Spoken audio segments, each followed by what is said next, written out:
We're back, baby. We're live with another Boom breakdown. We got a Boomachino here. UFC Sweden coming up. We got Alexander Gustafsson versus Anthony Smith. Both guys coming off a loss to John Jones. So we're going to really see where each of these guys are at, coming off the biggest loss in their career pretty much. I mean, Gustafsson, the first Jones fight looked amazing. Very competitive fight, went the distance. And then the second fight looked completely different. So that was interesting. And then you got Anthony Smith, who is really focused during fight week. I've been watching his interviews. He seems to be very embarrassed about his performance against John Jones. And he's just kind of tuning out all the extra things that come along with fighting, all of the mental aspects that you would overthink and kind of analyze. And he's just like, I just want to go in there, punch this guy, kick this guy, hurt this guy. I'm not worried about wins. I'm not worried about titles. I'm not worried about anything else but just performing. And sometimes that could be a great thing for people. I think some people take that the wrong way and they feel like, maybe that's a negative attitude towards things, but I find that to be very positive, and I think we're going to see a very aggressive Anthony Smith, especially, when you feel embarrassed like that coming off a bad fight. You just want redemption. You just want to get back in there, let it all go, and show and prove to not only everyone else, but to yourself that you are as good as you believe and you belong at the top tier in the division. Alexander Gustafsson looked off in that John Jones fight. I mean, John Jones seemed to be able to have a way easier time with him. He used his range better, and maybe he just came better prepared after having fought him for 5 rounds and knowing a lot about Alexander. But Gustafsson has gone on the record saying things like, if I can't beat guys like Anthony Smith, then I don't belong, at this top of the lightweight division in the UFC, and that puts a lot of pressure on you, because now you got to back that up and you got to shut this guy down, because if you don't look good doing it, then people are going to believe what you said about not belonging. So we'll see how things play out. It's an interesting style matchup. I don't think either fighter is going to really look to be taking the fight to the ground.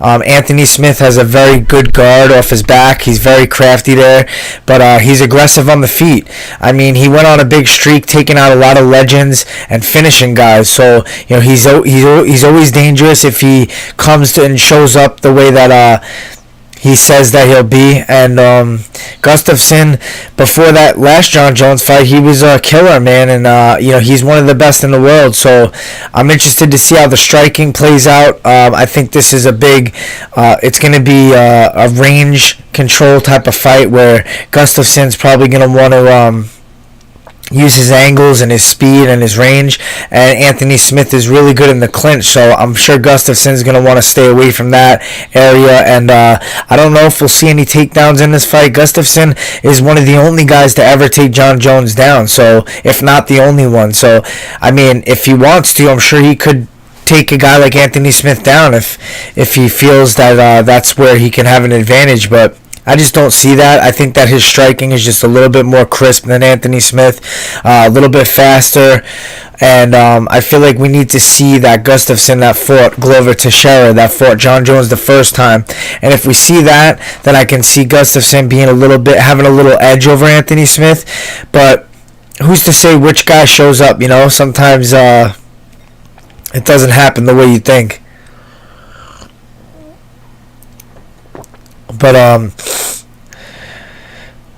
also in the news, we got Urijah Faber versus Ricky Simone. Urijah Faber, 40 years old, making his comeback.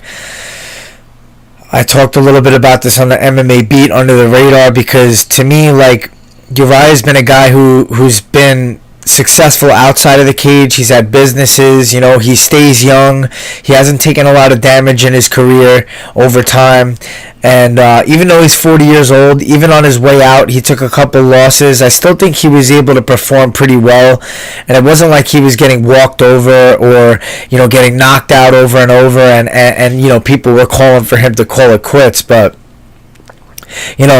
Ricky Simone's tough matchup for him style-wise. I think, it's a winnable fight for Urijah, but it's definitely not a perfect matchup style-wise for him to get a victory and kind of get himself back together. Sometimes guys talk about tune-up fights and whether or not fighters should get that or whether you should just throw them back to the wolves. The thing is, Urijah Faber's a big name. He's been at the top of the division pretty much his whole career and fighting big fights, top guys. And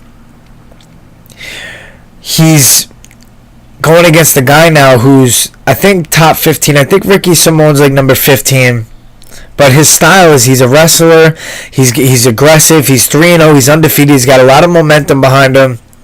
It's definitely not an easy win for Urijah. I feel like this is kind of like the UFC saying, well, let's see where you really are. If you are ready, let's see where you really belong. Let's see if you could beat a hot prospect, and then we'll believe that, okay, Urijah's back and we can bring him back up and start matching him up against the top guys again quickly. But also, if Urijah isn't back and performing like he was in his prime, we build up a guy like Ricky Simone, who's a hot prospect right now. And, you know, there's two different business sides to look at it. But if you're looking at shelf life and how long you're going to have Urijah for out there making big fights, you never know. It could be one off, could be two, could be three, or he could do really well and have another 5-6 fights. Who knows? But if I was, if I was Urijah, I wouldn't mind this fight because this is a real test. This is like, hey, let me prove that I am still what I was at one point. But if I was the UFC, I don't know if I would have made this matchup. I might have went a little bit differently. Like others have said, you know, with more of a veteran, someone who's kind of on their tail end of their career, so you're not really risking much with Urijah winning or losing. There's not really any negative to whatever outcome happens, but that's just not how the UFC works, man. They're just going to throw you in and see what the truth is, and you got to fight the best and beat the best to keep your stay. So I find that interesting because, you know, Urijah's been really successful with business and everything like that, so obviously he's not doing it for the money. So this is just a guy who's addicted to competition. You know, he just went against Nicky Ryan in the jiu-jitsu match, and he looked like he was, you know, in really good shape and well prepared, and he says he's in the gym competing with guys who are at their peak, and he does well. So, you know, this just goes to show that it's just so hard for guys to retire, you know, no matter what, whether your career's going bad or good or you go off with a win. Of course, people want to see you go out with a win and end it off on a perfect note, but that's just not how fighters are, man. I mean, to have the thrill of victory and to train and, you know, day in and day out and prepare for something and have a date to look forward to is kind of what we live by. So when you don't have that going on, it's like the excitement of life might be different, you know, the routine of your life might change and it might start to freak you out a little bit. I don't know who's to say, you know, why he left or why he's coming back, but it's definitely not that he's desperate for money. I mean, he's a successful guy, so I would say it's just that addiction to the competition. We'll touch up on a couple other matchups on UFC Sweden, but also wanted to talk about some of the new matchups that we have. And but before we get to that, let's talk a little bit about Yoel Romero. He won a court case for a tainted supplement case where he failed for a substance that was in a tainted supplement. It came out that they proved that that was the case, so he won in court. $27 million he was awarded, or so they say, but I've heard through a lot of people that with supplement companies they could just, you know, claim bankruptcy and you might get a minimal cut from what that actual number is. So, you know, sounds like a crazy amount, which either way he's going to get a big money check, but I don't know if it's going to be $27 million like they're saying. Could be a lot less than that. But either way, good for Yoel, right? I mean, didn't have to fight, took a bad supplement, and he's probably getting more money than he was for if he had 2 or 3 fights in the meantime. So kind of a win-win. I mean, he's older, so you don't want to lose time on your career, but at least he's making some big money to make up for that lost time. So shout outs to fucking I love you. And some matchups we got here. We got Aspen Ladd versus Durandamy in the women's bantamweight division, and I believe that's a main event, which is kind of interesting. Weird slot for these two fighters. Not the most exciting fighters as far as like personality goes, and even styles. I mean, Aspen Ladd's had a really exciting fight her last time out, and Durandamy is an aggressive fighter, so it should be a really good fight, but I just wouldn't expect it to be a main event. And but it is a big fight in the division. If Aspen Ladd can get a win over Jermaine Durandamy, I mean, she's right up there for a title shot coming up next. So it's a big fight for her. Interesting to see how she does against Jermaine. And Aspen Ladd just, she's looking like a savage though lately. You know, she gets in there and she's making noises and ground and pounding. She looks very physically strong for the weight class. So we'll see what happens with that. I think Aspen Ladd's going to come out victorious. I mean, she has a lot of momentum going on right now, and it looks to me like the UFC is obviously backing her, which I'm a little surprised because her personality is kind of quiet. She's not really that interesting with the media. She's a little bit like holds back a little bit and kind of straight to the punch, doesn't really engage too much. So I don't know. Main event though, nonetheless. And then you got Cyborg fighting Felicia Spencer. Felicia Spencer coming off that big win where she took the back and submitted. Who did she submit? Who was that? That was Megan Anderson. Yeah, coming off a big win against Megan Anderson. The thing about this division is there's not a lot of depth, so there's not a lot of fighters. She won one fight and she's ranked number 2 already. God bless. That's nice. But now you got to face Cyborg. You really have no way out. You're looking forward. She's the next test, and that's a scary fight. But however, Spencer does have a good style for a fight against Cyborg. Cyborg's an aggressive striker. She likes to back you up. She likes to push the pace. But Spencer has shown great jiu-jitsu, high-level black belt. And if I was her, I would really try to back Cyborg up, pressure against the cage, get a takedown, and utilize this jiu-jitsu and not have to take any shots on the feet, you know? That's obviously going to be the game plan here. We'll see whether or not she can take a girl like Cyborg down who's very strong herself. But, yeah, definitely don't want to strike with Cyborg and get into big exchanges. But Cyborg coming off a big knockout loss to Amanda Nunes. So always off of knockout losses, I like to see where a fighter's heads at and how they perform. It could be detrimental to their psyche and how confident they are with their aggression and their ability to exchange in the next fight back after a bad knockout. So we'll see how Cyborg looks coming back, and Felicia Spencer with a big fight here to set herself up for a fight with Amanda Nunes down the line. We got Rafaela Sunsao versus Corey Sandhagen. Corey Sandhagen coming off that great victory over John Lineker. Back and forth fight. Lineker was throwing bombs. Sandhagen, blocked a lot of those shots and used his range pretty well. And, he did a good job at avoiding that big shot landing. A lot of them hit his glove, and he was able to utilize his jab, and he was throwing some good snap kicks up the middle, some flying knees, and pretty much just outpointed Lineker. It was a close fight, though. I didn't really guarantee the victory to Sandhagen when he went to the decision. I thought he might have edged it out, but I was a little like, wow, Lineker threw more shots. It seemed a lot more devastating shots, but sometimes it's who lands more, who's more efficient, and who's, controlling the octagon, the cage control, stuff like that. So I guess that's what Sandhagen got the win. But now he's fighting a Sunsao who's coming off a big loss to Marlon Moraes. And a Sunsal's always been up at the top of the division, man. A win over a Sunsao for Corey Sandhagen, that's like guaranteed title shot next, pretty much.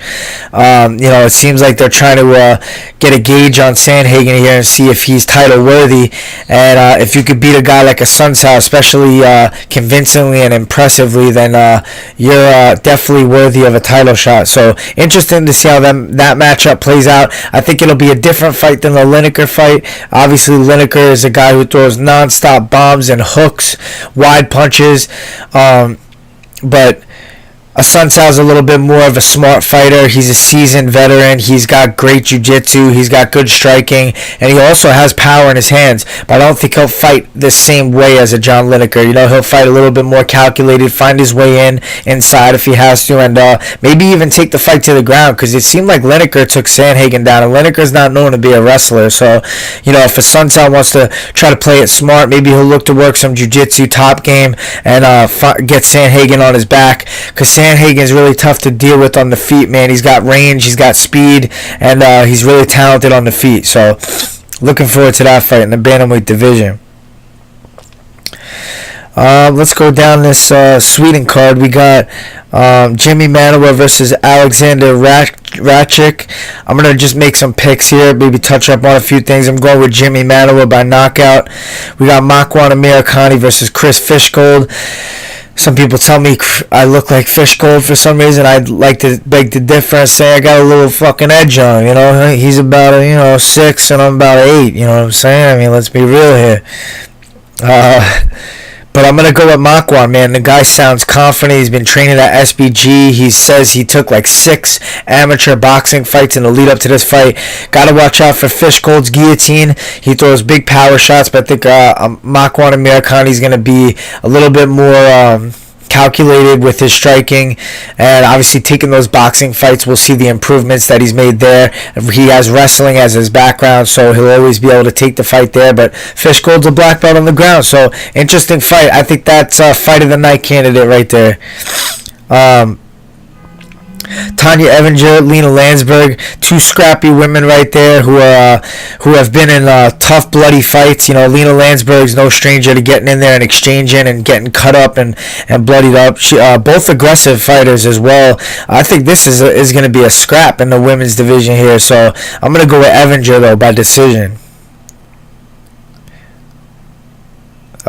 We got Stevie Ray, Leonardo Santos. Santos flying under the radar big time. I'm going to go with Santos by TKO. I believe he's got like 6 wins in the UFC, maybe 1 loss or something like that. I don't even know if he has a loss, but yeah, the guy's on a tear, just really under the radar. No one really knows too much about him, but Santos by TKO. Nick Hine, Frank Camacho. Someone's getting hurt. Bombs are being thrown. They're not slipping and ducking. They're fucking cracking, baby. So, who the hell knows who's going to go down on this one. But I think Nick Hine will be a little bit smarter. Frank Camacho seems to just get in the brawls, get in the exchanges, and just go wild. I think Nick Hine will play it a little bit smarter and come out victorious with decision win.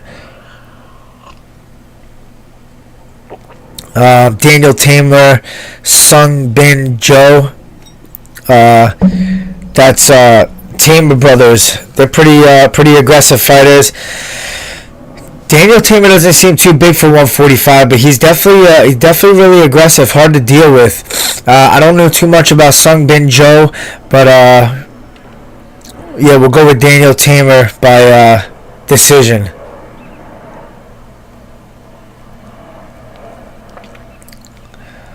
Other than that, yeah, that's about it. UFC Sweden coming up. We got the June 8th card. We'll touch up on that later on. But, yeah, Gustafsson Smith, Boom Breakdown.